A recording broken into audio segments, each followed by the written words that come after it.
Well, I braced myself for the impact, crushing all my bones. I know I felt that in the morning when I wake up. Well, I pinch my heart to see if it's real love. All right. The clap test, the infamous clap test. It's a pro tip, but that's a video pro tip, so.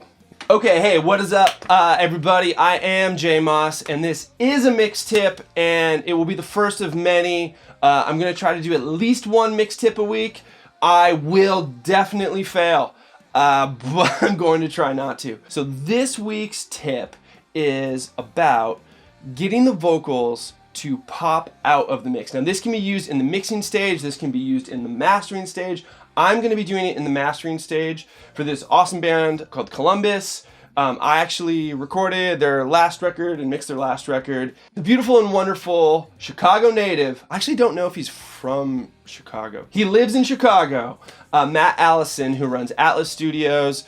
He's known for Alkaline Trio, he's known for the Lawrence Arms. I've been a huge fan of his work, so for me to be able to master something for him was really cool. And I actually got to work out of Matt's studio on a band called Kalimasi, which I will link below, a year or two ago. It's one of my favorite records I've ever done. It must be the magic of Atlas Studio.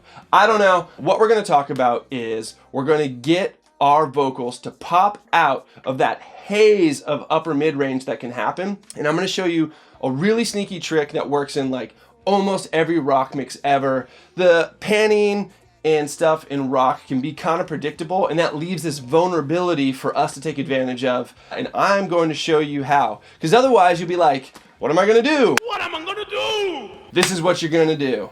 Cool. In guitar-driven music, we have a lot of different elements that will sit in the same frequency range. That frequency range just so happens to be the high mid-range. For lack of a better word, can get kind of conflicty up there.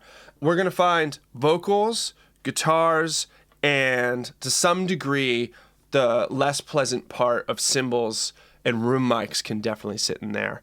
And if that stuff isn't balanced well, it makes the diction of the vocal, it makes the intelligibility of the lyrics, which as we know is fundamentally just so important to any song. So it messes all that up, and we gotta do something about it. Let's listen to this passage, and then let's talk about how we're gonna fix it.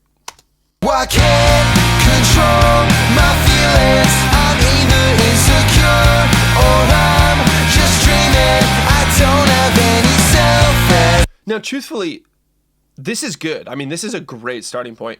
We don't have a ton of problems in this area, but we do have enough. I'm going to pull up trusty old FabFilter Pro Q2. We're going to address this problem, and I'm going to show you how. Well, I can't control my feelings. I'm either insecure or I'm just... Okay, problem looks to be about here to me. Let's test that.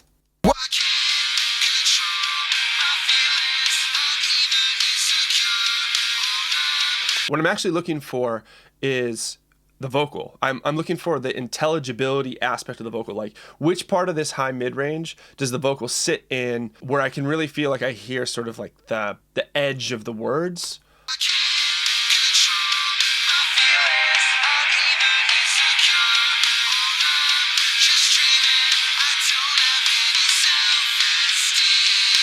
Yeah, for me, it's right around there. What we want to do now is we want to cut some of the things that might get in the way of us best understanding our good friend Alex, the singer of Columbus, is saying. We're going to use mid-side to fix this. We go down here to channel mode. We clicked mid-side. So this is mid, this is everything, and this is side.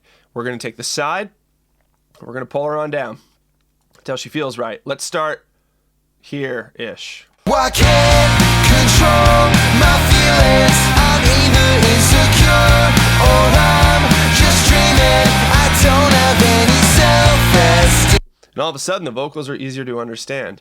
Let's see why. Let's see what we pulled out.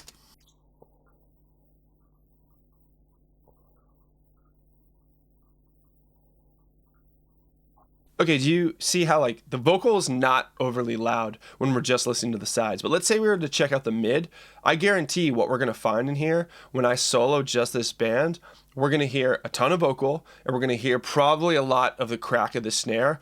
And neither of those things are things that I want to attenuate. So let's just test out my theory.